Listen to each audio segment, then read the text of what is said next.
Okay, class, this is Dr. Myers again. And in this recording, I'm going to go over what we went over in our ClassLive session for week 2.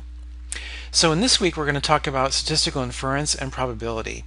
And so last week, we talked all about these different descriptive statistics, right? We talked about the distributions and our bar graphs and our histograms, the median, the standard deviation, and so forth. And this week, we're going to use that kind of information to start making decisions or suggestions or actual inferences about our data.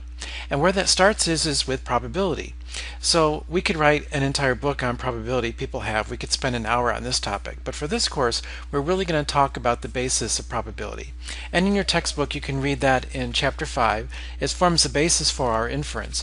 But in Chapter 5, Pulit talks about the basis of the probability, and really it's all about the proportion, or the number of ways an event can happen divided by the total number of possibilities. And probabilities are often expressed as proportions, right? As percentages. So we often tell patients, for example, with leukemia, that if they do a bone marrow transplant, they have an 80% chance of being cured. So by that, of course, we mean, right, that out of 80 cases we typically see, out of 100, patients will survive. And then the bad part is 20 of those patients out of 100 that may have the procedure don't have the leukemia cured. So we often talk about probability in medicine. Well, one example I gave here is in the next slide, where we talk about poker. So the question here becomes, when we look at what poker pros do, is poker really a game of chance, about luck, or is it about probability? Well, poker players are actually excellent statisticians. So this screen capture I took from the World Poker Tour a couple of years ago, and it's showing at the top here is Pepe. She's a great poker pro. At the bottom is her opponent, Adam York, in this hand. And what we discover is, if you watch these World Poker Tours now, a lot of mathematicians are making excellent poker players, because poker, as we'll discover, is really not about luck. It's about reading your opponent and then calculating the probability of the hands that you have. So in the top here, you see that York has an ace queen, and that's Adam here, Adam York, and Pepe's the one, she's got the pair of fours. Well, based upon what Adam was betting, she has kind of figured out that he's holding an ace queen just by the way he bet. But she's got a pair, so actually right now she's winning.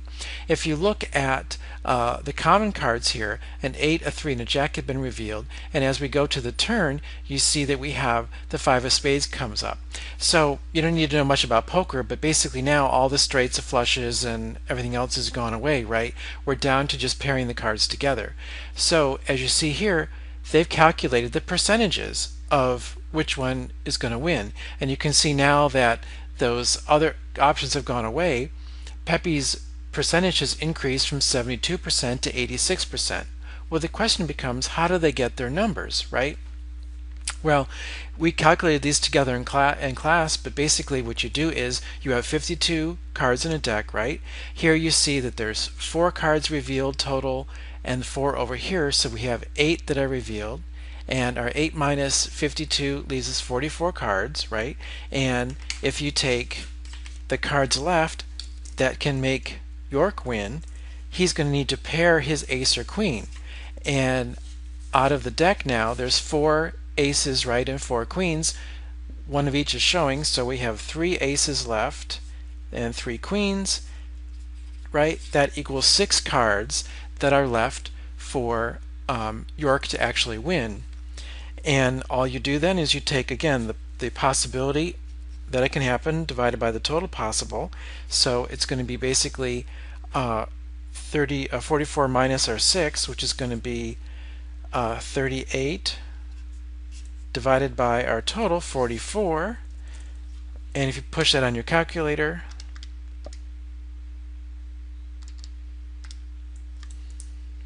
you get 86%.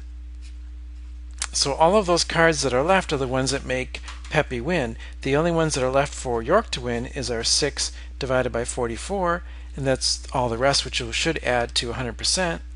So 6 divided by 44 is equal to 13.6%, right, or 14%. So this is all that they've done here. They've calculated out the probabilities or the percentages of what's left. And Pepe's looking pretty confident there. She's got her poker face on because knowing that he's holding an ace queen, she's calculated that because she's holding the pair of fours, there's very few cards left that can help Adam to win. So she's in a really good position here. But often what we see in probability is, if we look at the next slide, when that river card comes, it's a queen, right? Adam's what we say river to an ace. And the lesson here is that even improbable events can happen. So he actually won the hand, nailing that queen. He looks kind of smug because he beat her, knowing that really the percentages were not in his favor. Unfortunately, this is what we have with patients as well in medicine, right? We give them the best odds that we can, but unfortunately chance happens and we have a bad outcome every now and then. This one was bad for Pepe as well. So the point being that even improbable events can happen. So really, that brings us to this idea of other aspects of probability, and the first one is one called consecutive events, right? So say we want to see what is the probability of a patient having a treatment one time and then a second treatment with a different type of probability. Well, we don't really just add those together. So in this example, we show that consecutive events are essentially multiplied, right? So for this one, if you have a box containing 3 red balls and 2 white balls, and 2 balls are randomly drawn, the chosen balls are not put back into the box, right? So we're not replacing the balls. What is the probability that a red ball is drawn first and then a white ball? Well, the first step, you just calculate, just we did for the card example, the probability of the red ball is just 3 out of 5, right? There's 3 red out of the total 5, so you have a 60% chance of pulling a red ball the first time. Now the second time, you've taken the red ball out, right? So there's only 4 balls left, 2 red, 2 white, and now the probability of drawing a white ball is 50%. And what we do is the probability that one is drawn and then the other is going to be multiplied. So we multiply our 0.6 times our 0.5 and we get 0.3. So the probability here is the two probabilities multiplied together, or 30%. Another example we can do that we did together in ClassLive was this one. So say we have your neighbor and there's 6 bulbs, right? 3 are defective and 3 are not. So what's the probability your neighbor will replace the original bulb with a defective one before replacing it with a functioning one? Well, the first one's pretty easy to start, right? If you have the probability of a bad bulb first, that's just going to be 3 out of 6, right? Which is going to be 50%, right? So then we have to go to the next one, and that's going to be our probability of a good bulb, second. So now we only have 5 bulbs left, right? So, and 3 of them are good and 2 of them are bad. So the probability of getting a good bulb the second time is going to be our 3 out of 5.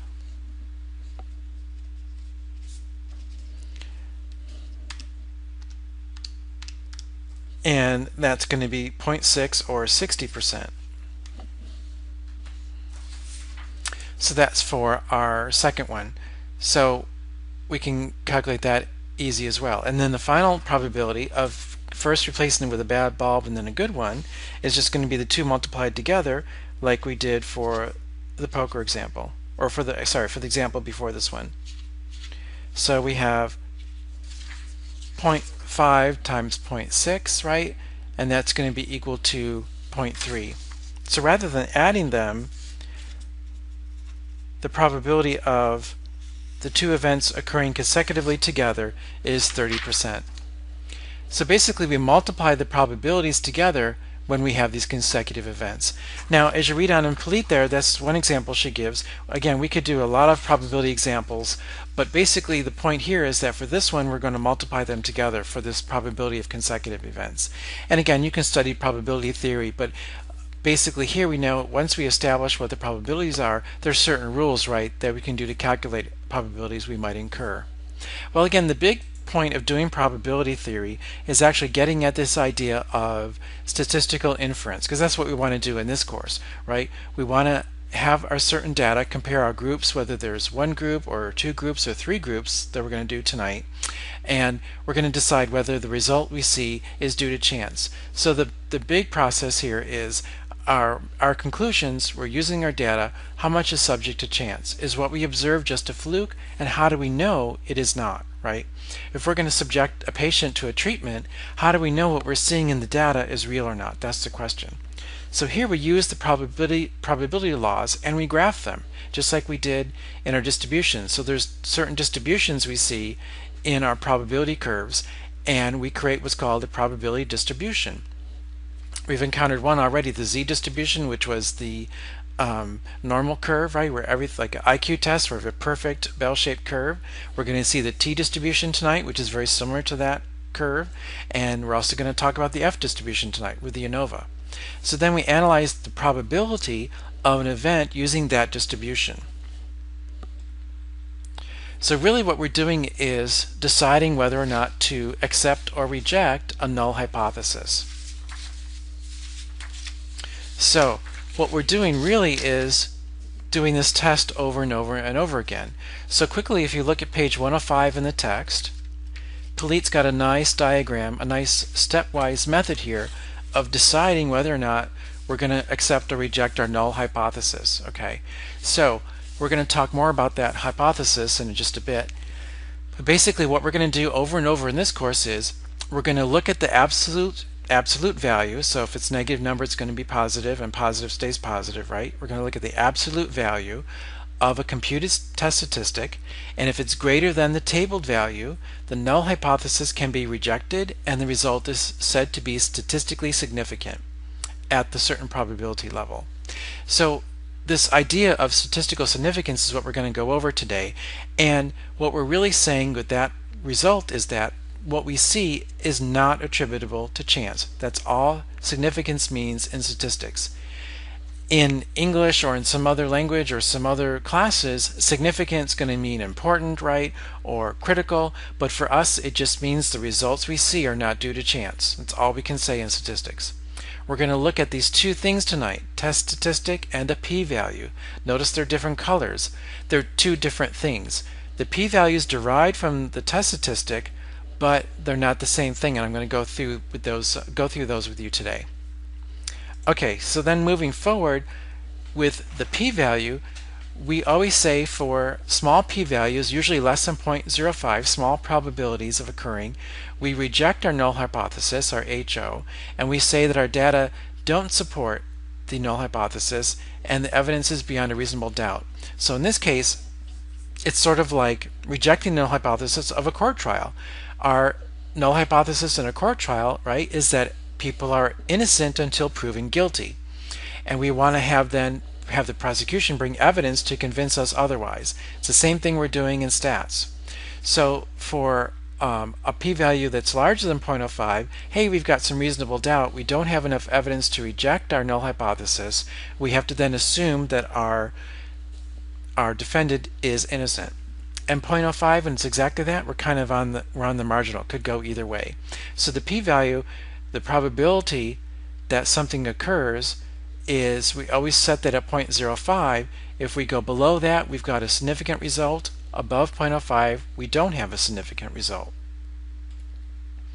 Well, then we ask the question, where do we get the 0.05 from, right? To get it from Google, the StatCrunch, chance occurs that much, or we just decided to pick 5% out of a hat? And the answer is, we decided to live with 5% chance. Welcome to the world of stats. Fisher was the guy that came up with a lot of these distribution tables years ago in the 20s and 30s, and he decided that 5% fit pretty well in the page, and everybody started using 5%. So the 5% is totally made up. I know that's scary, but that's what we use in statistics. So when we do a study, a clinical trial, we look at the 5% level, we pick that out of a hat.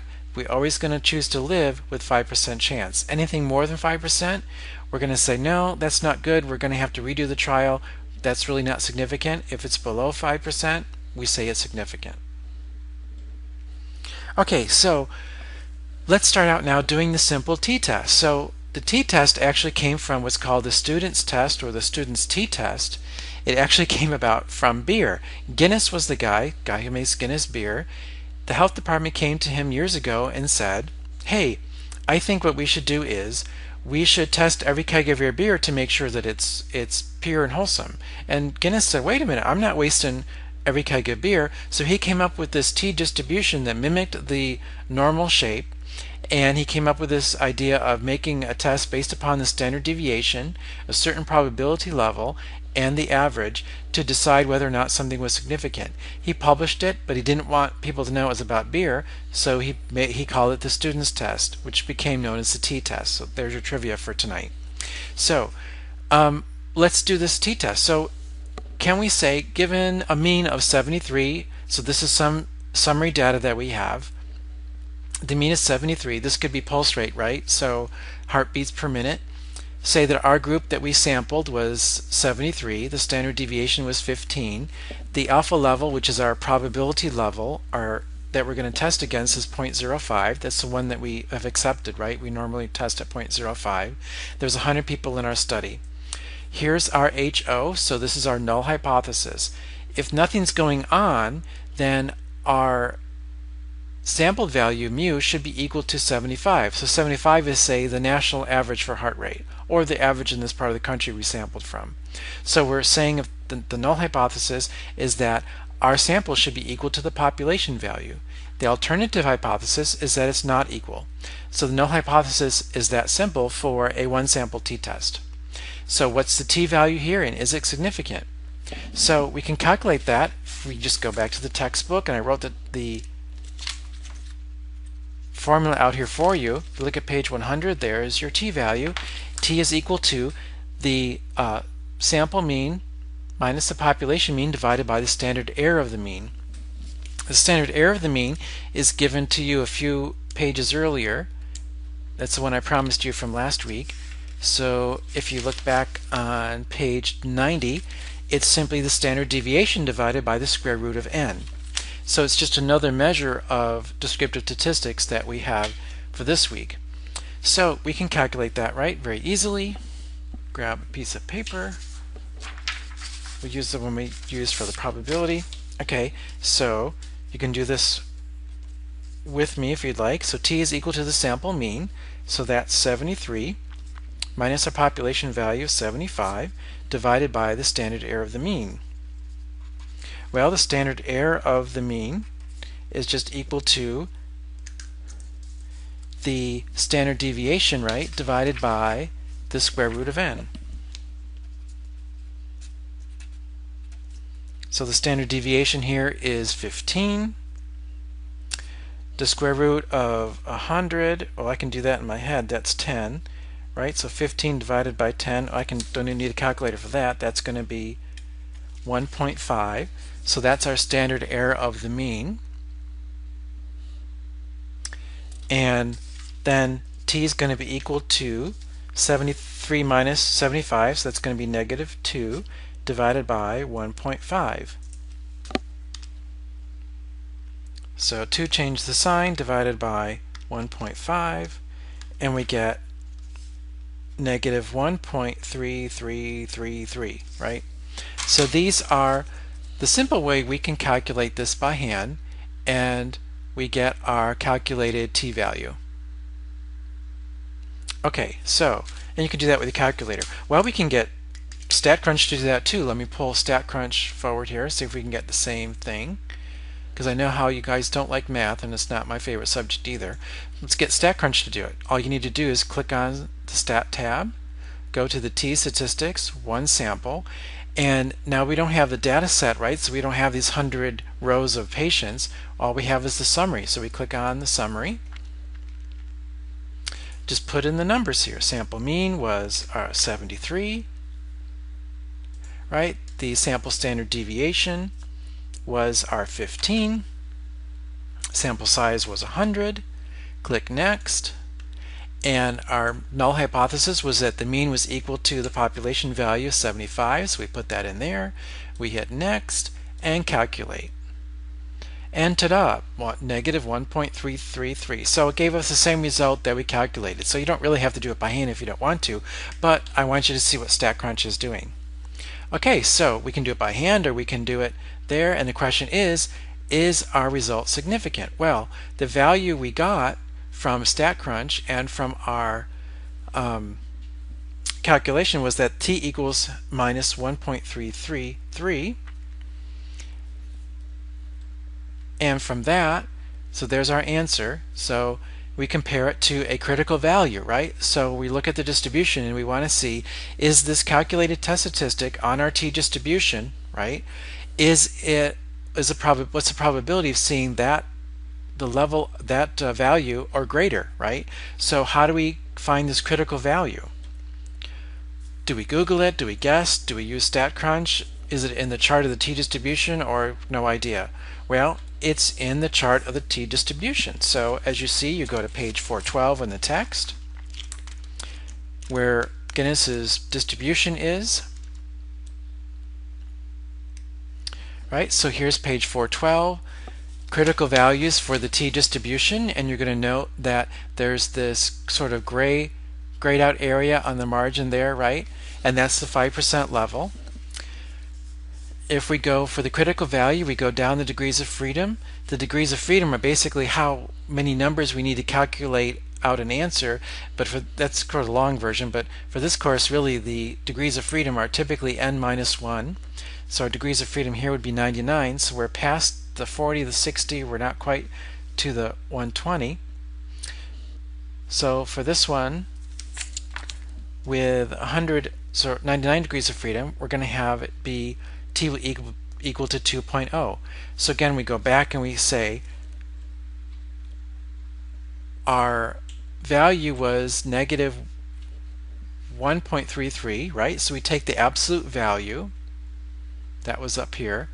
If the absolute value of the computed test statistic is greater than the table value, the null hypothesis can be rejected and the result is said to be statistically significant. But here, it is less, right? 1.3 is less than our 2.0 we got in the table. So this result is not significant because our critical value is greater than the value that we calculated. So this one, it's not significant. And again, we can have, that's what we did to get the data from StatCrunch, and if we go back and look at it, also should calculate a p-value for us. So again, we go to tstat one sample with the summary, we put in our data,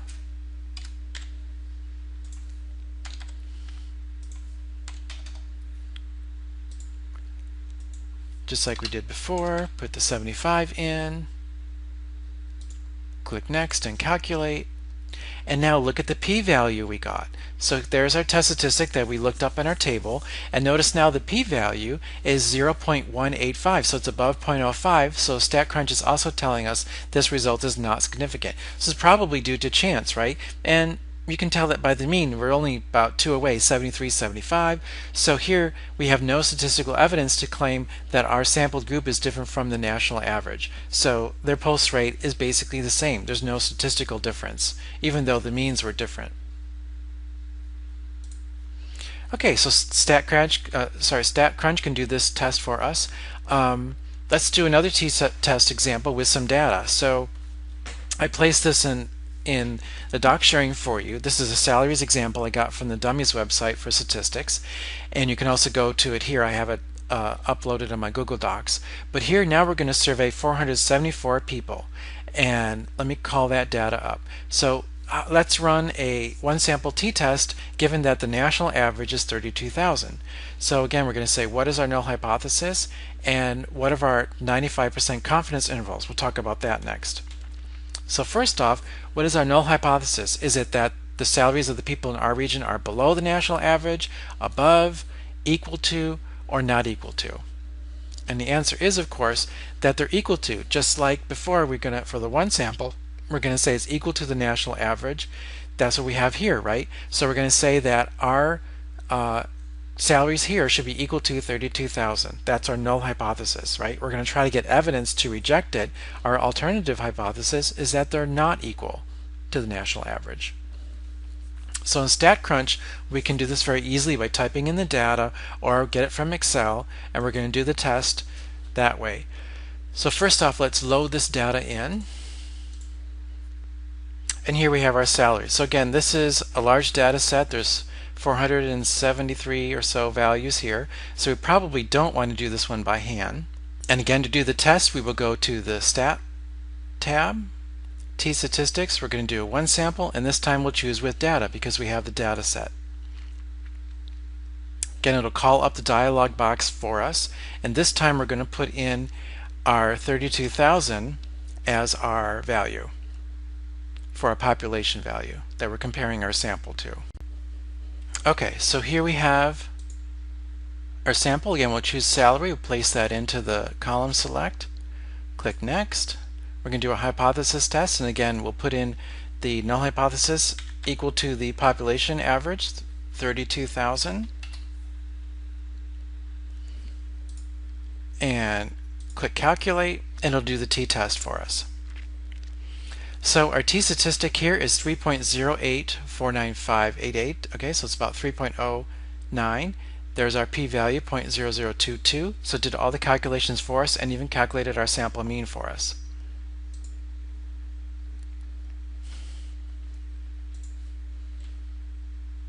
And we can do this one by hand as well if we'd like. So let's see if we can get the same numbers. So again, to calculate that t-statistic, which we've done before,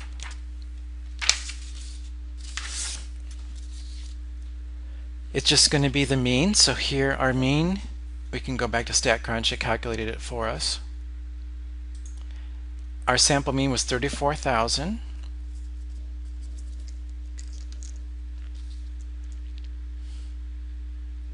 That's going to be the mean minus our population value. So that's the mean minus our $32,000 divided by the standard error of the mean. So our mean was 34,419.57, right, minus our 32,000 divided by the standard error of the mean, and it calculated that for us, which is our 784.31. Again, we could check that by just taking the standard deviation divided by the square root of n, but that's our standard error. Notice our degrees of freedom are 473, so that's our n minus 1 for this value. So we plug in our calculator, 34,419.57, right, minus 32,000 is equal to 2,419.57 divided by our 784.31.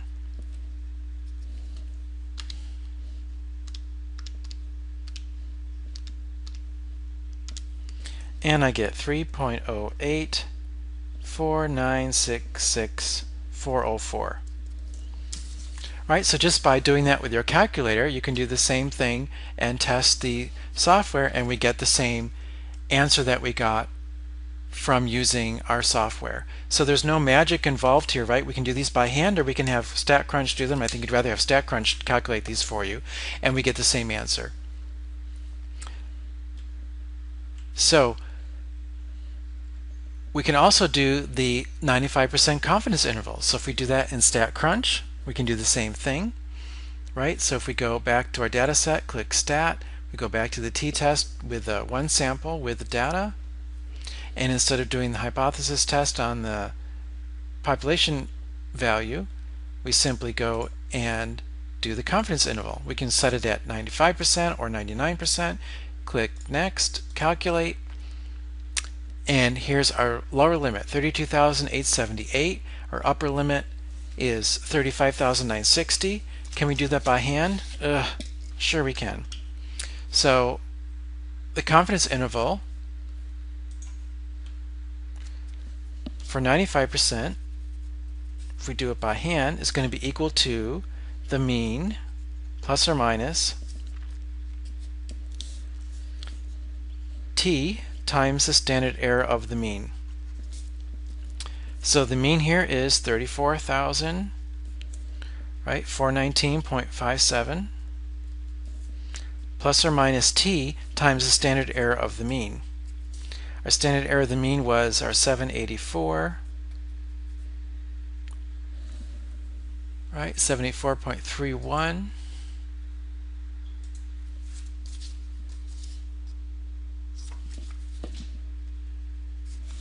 And the t we're going to use here is from our 95% confidence interval. So again, we're going to go get that from the table, right?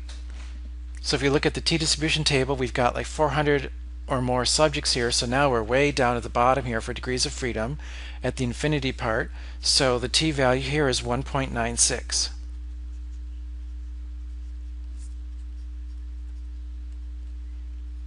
So that's our 34,419 plus or minus 1.96 times our 784.31, which is the standard error of the mean.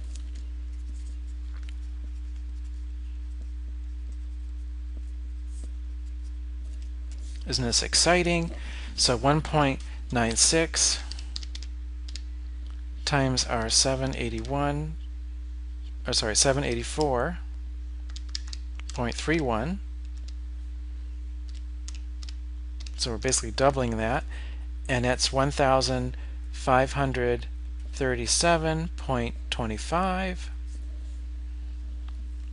So that's plus or minus our mean, so we can add that to our 34,419.57. We get 35,957. And if we subtract it,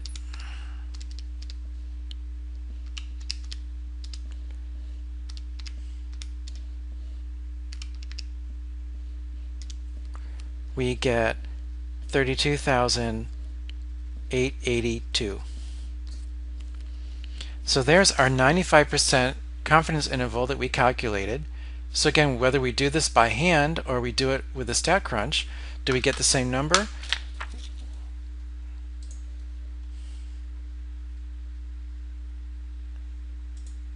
There it is, 35,960, 32,878. So very close to our value that StatCrunch calculated. We can do it by hand as well. So whether you want to use StatCrunch or do it by hand, I think you'd rather have StatCrunch do it.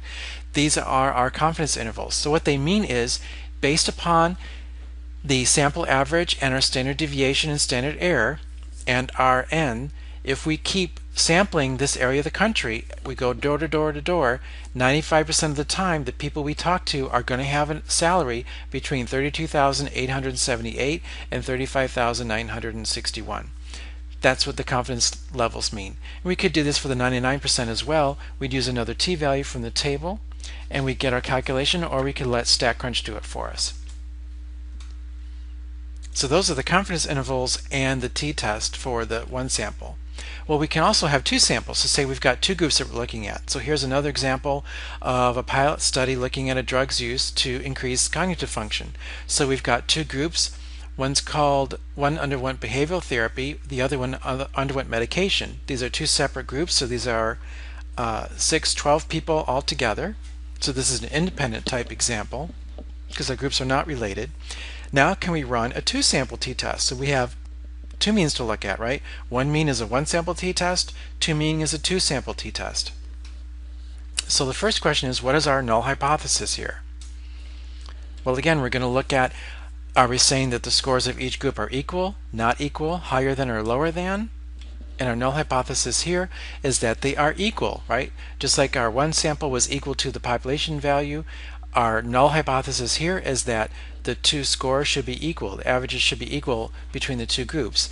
We're going to do our test and we're going to accept or reject this null hypothesis, right? If we find some evidence that they're not equal, then we can suspect something's different about the treatments. So to do the two-sample t-test in StatCrunch, we're going to, again, simply enter the data or open an Excel file and then get the StatCrunch to calculate the p-value for us. So let's go ahead and do that. I think I've got this loaded in. I don't think you want to watch me type in 12 numbers, but I'll just go ahead and upload this one real quick.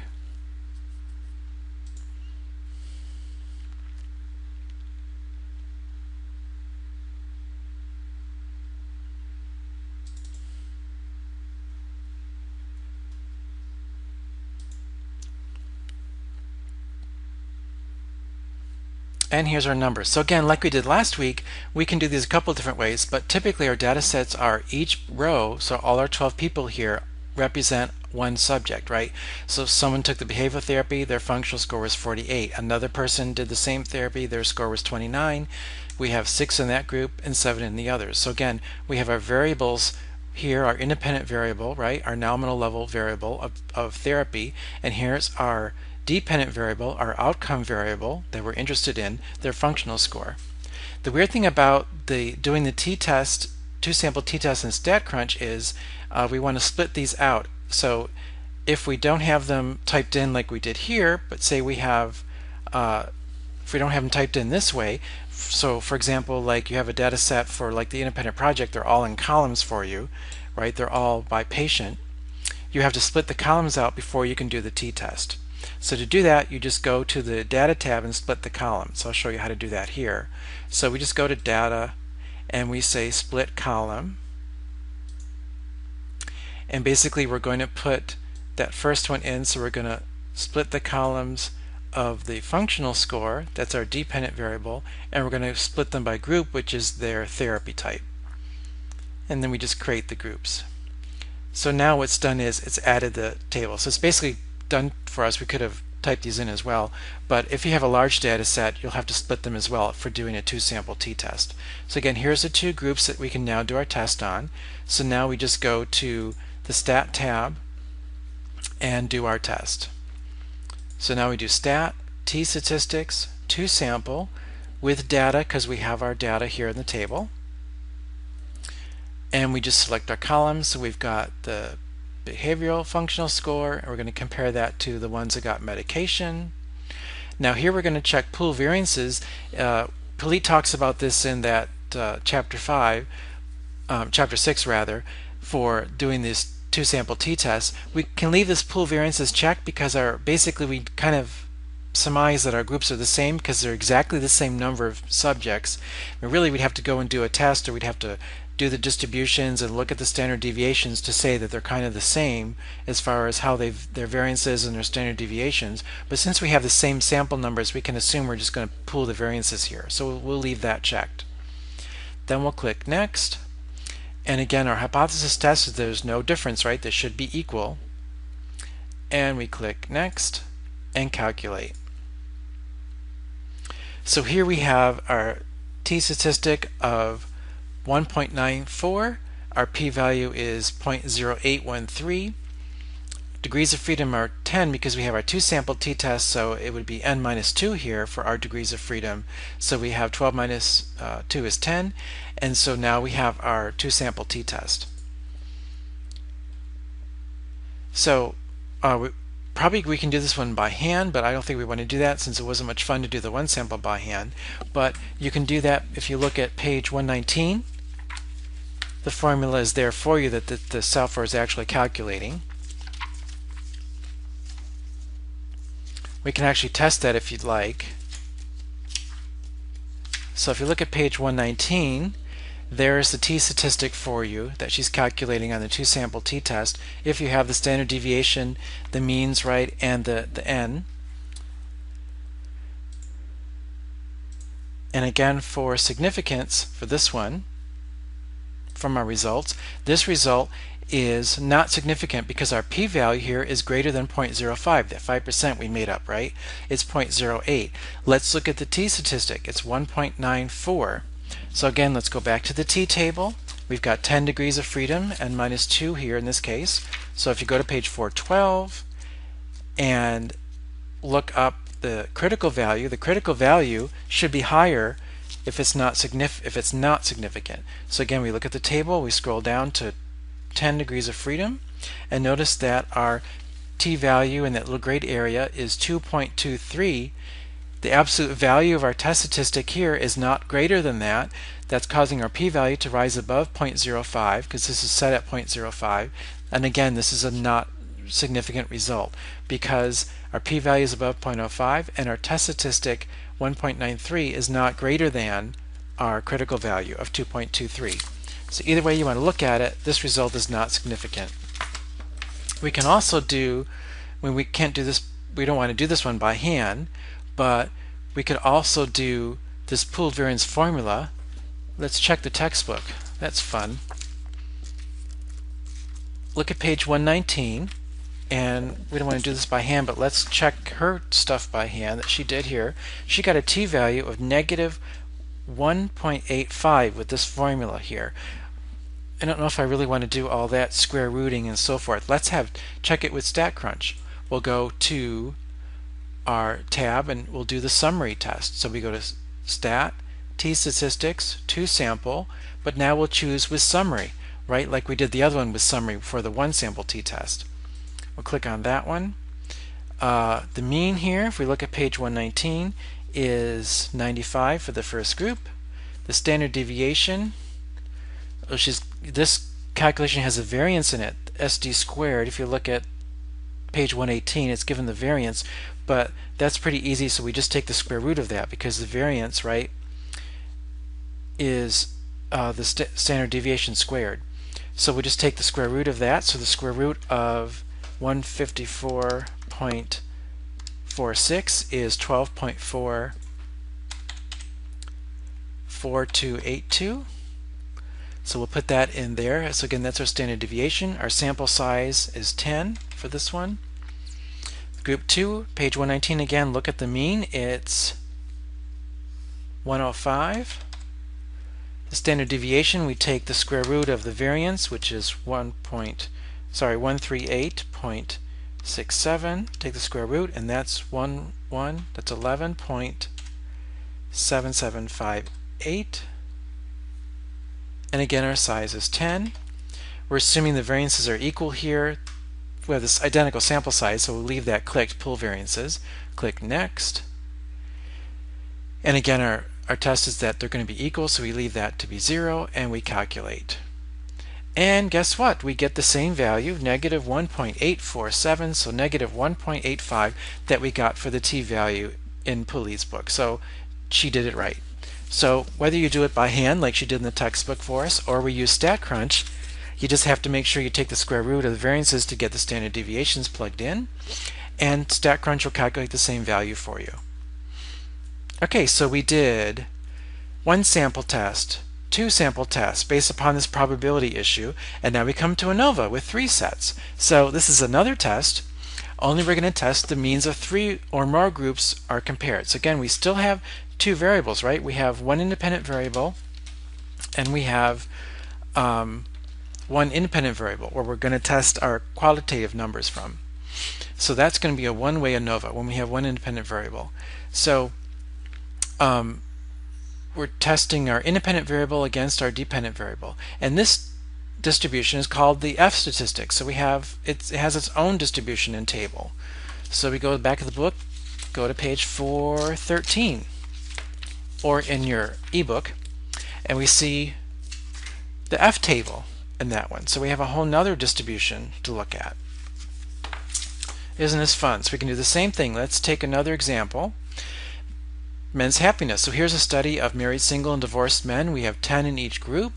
Again, our null hypothesis, if we're looking at whether men are happier based upon their marriage status, the null hypothesis is that the happiness score here, which is our dependent variable, should all be equal across the groups. Alternative hypothesis is that they're not equal.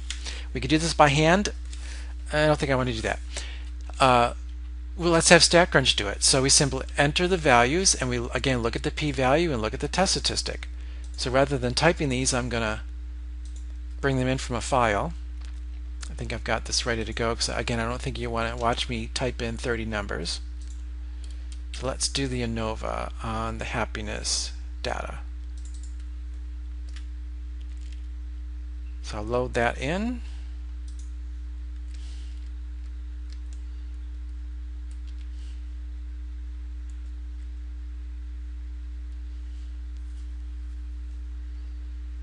And again, we'll try to be consistent. So again, here each row is a patient, right? So we have 10 in each group, so we've got 30 subjects. These are their scores. So again, 2 variables. This is our independent variable, nominal, right? Independent variable. And our score is our dependent variable, which is in this case ratio, right? Going from 0 to 50 for happiness score. Very simple to do an ANOVA on this to compare the means to see what we have. Again, you go down to Stat tab, then to ANOVA. One way, because we have one independent variable here, their marriage status. Now, unlike what we did for the two-sample t-test, the ANOVA in StatCrunch will take it in the group function, or it'll take it in within the column. We just have to tell it what to do. So up at the top, we're going to compare the scores. That's our dependent variable. And then we can compare them in a single column or in our selected columns. So we're going to compare the columns here. So if we had them broken out into 3 columns, we could use the top one here and then picked our 3 columns to compare. But here we've got them in our single column, right, where we have each row is a subject, a patient. So we're going to compare them in a single column. This we didn't have for that two-sample t-test in StatCrunch. So we're going to compare the responses under score and compare their marriage status. So we click status. This is really the independent variable. This Turkey HSD is another test we can do, but for now we're going to leave that blank. And we click calculate. And now we have the 3 groups, their means, standard error of the mean. These are the mean sum of squares, the mean sum of squares. This is the F statistic that I calculated, and here's the p-value, 0.8859. So for this one, this is a not significant result, right? Because it's way above 0.05. It's like 88%. You can see the means are kind of falling together. And if we look at our F statistic now, we go to that table. It should not be significant to our critical value. And basically here we have in this table on page 413, the degrees of freedom between and the degrees of freedom within. So between the groups, what we see here, here's the degrees of freedom. So between the treatments we have 2, so we're going to go down the second column on page 413, and we have 27 degrees of freedom and -3 for the within. It's within our whole table, so we're going to go down to 27, and our critical value here is 3.35. So if this result is not significant, the absolute value of our test statistic should not be greater than that. And see, it's very small. It's 0.121. So again, telling us this is a not significant result. Okay, so there's our ANOVA. So we're going to do the same thing all the time. We're going to check our p-value, compare it to 0.05, and or look at our test statistic and compare it to the critical value. If that test statistic is greater than the critical value, it's significant. If it's less than, it's not. Same thing for the p-value. If it's greater than 0.05, it's not significant. So it's kind of the flip of the test statistic way we think about it. But if the p-value is greater than 0.05, it's not significant. It's all due to chance. If it's less than 0.05, we might have reason to convict, right? Less than 0.05 is a significant result. So that's what we covered in this second week of class, all this inferential statistics based upon probability. And we've done 1 sample, 2 sample, and 3 groups, 3 samples. 3 means to compare is going to be the ANOVA. And it leads us to a discussion of the independent project. So actually, for the independent project that's in Doc Sharing for you, you have this data to analyze. So up until now in the course, I've been telling you what samples to do, right? We've been looking at a data set and I tell you, calculate this ANOVA, calculate the statistic, tell me if this is significant or not. And now, by the end of the course, so this is due at the last week of class, now you go into the data set, you pick a variable you want to look at and demonstrate that you know what you're doing. So we've already done most of these, right? Frequency distribution we did last week with the bar graph, that's nominal level data. Descriptives of a continuous variable, that's like our blood pressure that we did, right? Where we're going to calculate median and mean. We're going to make a histogram and look at the skewness and the kurtosis and graph that variable. Cross-tabulation we did last week as well. That's between 2 nominal level variables. Now next week we're going to come back to that and do statistical tests on cross-tabulated values. So we'll finish that next week. Number 4, comparison of the effect of 3 or more groups, single variable on a single continuous variable. Well, we did that tonight. That's the ANOVA, right? So if the 3 groups are the marriage status, right? Single, divorced, or married. and the single continuous variable was their happiness score. So that number 4 is an ANOVA. We've already done that one. Scatter plot we did the first week as well. We're going to come back to that in the last week and actually do a significance test on number 5 and 6. So think carefully about the variables you want to choose. You want to go ahead and describe them, graph them, but you get to choose a variable showing that you know how to do each one of these analyses. But we've already done most of these up until this point in the class.